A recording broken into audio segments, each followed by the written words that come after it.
habit formation, and breaking bad habits. We want to begin this video by letting you know this. Forming a habit is not an easy thing to do. There are a number of different factors which affect your ability to break a bad habit or form a new good one. Time and patience. To break a bad habit or create a new good habit requires time and patience. You may have read that there is a 21-day habit formation rule. Many self-help gurus swear by this and will tell you that this is the standard amount of time to break or form a habit. But the 21-day rule is only part of the equation. In general, it takes at least 21 days for people to feel comfortable about breaking a bad habit or forming a new one. This is the minimum time for individuals to become accustomed to the changes they have made in their life. For the breaking of a bad habit or formation of a new one to stick, it will take longer. The psychologists will tell you that it takes an average of 66 days. When you think about it, this is not a great deal of time in the grand scheme of things, just over 2 months. But when you are just starting out, this can seem like a long time. There was an important study conducted at the University College in London where 96 people who wanted to create new habits were observed for 12 weeks. The main findings of the study were, it took 66 days on average for new routines to become habits. The real numbers ranged from 18 days to 254 days. During the study, some participants failed to perform their routines every day. This did not prevent them from forming the habit in the long run. What all of this tells you is that it is probably going to take you longer than 21 days to form a new habit or break a bad one. It also tells you that if you miss a day here and there, then it is not the end of the world. So, we recommend that you keep doing your new routines for at least 66 days and longer if you need it. The 3 R's loop. Do you remember in the last video we talked about the 3 R's loop?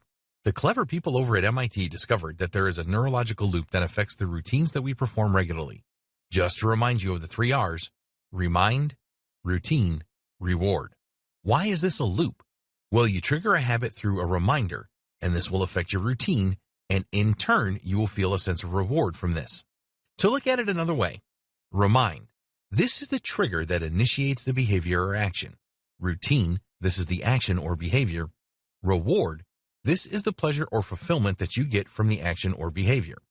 It is really important that you understand and remember the 3 R's for breaking bad habits and creating new good ones. The reason for this is that you are only going to break a bad habit if you are aware of why you keep doing it. For new habits, you need to understand what will trigger it and what reward you will derive from it. Here's an example of the 3 R's in action. Remind. Something tells you that it is time for you to drink a beer. This can be the time of day, for example. Routine. This is you drinking the beer. Reward. This is the satisfying feeling that you get from drinking the beer. Time for another beer? If the reward that you get is very pleasurable and you see it as possible, then you are more likely to repeat this process.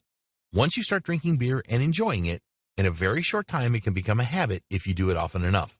For example, 7 p.m. each day is beer time, so you go to the bar. Breaking bad habits.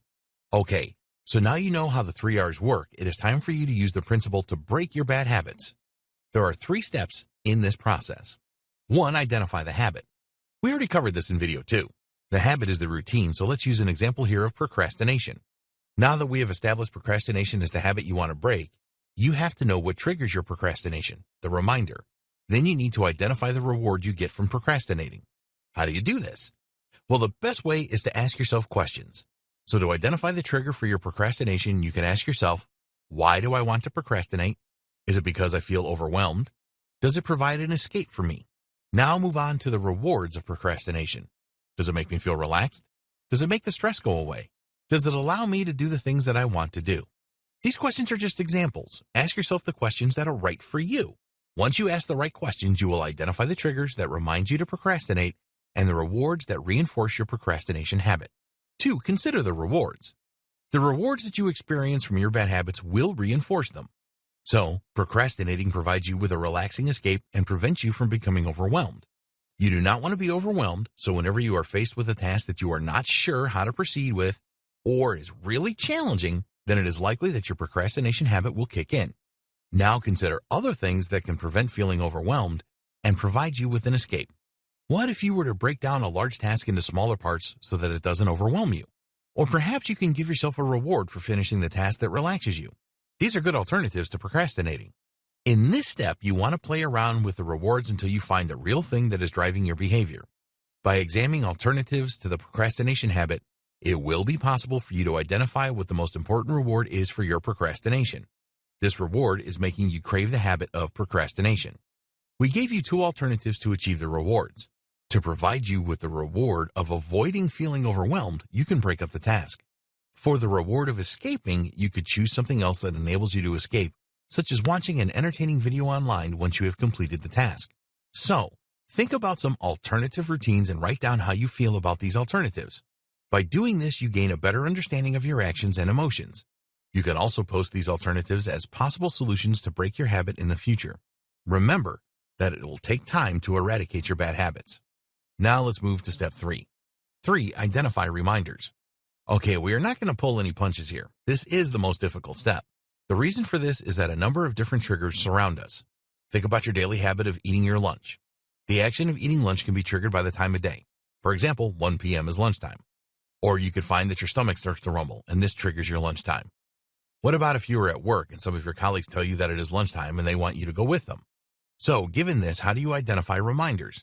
Well, the best way is to identify specific patterns of behavior and actions in relation to a number of different habit categories.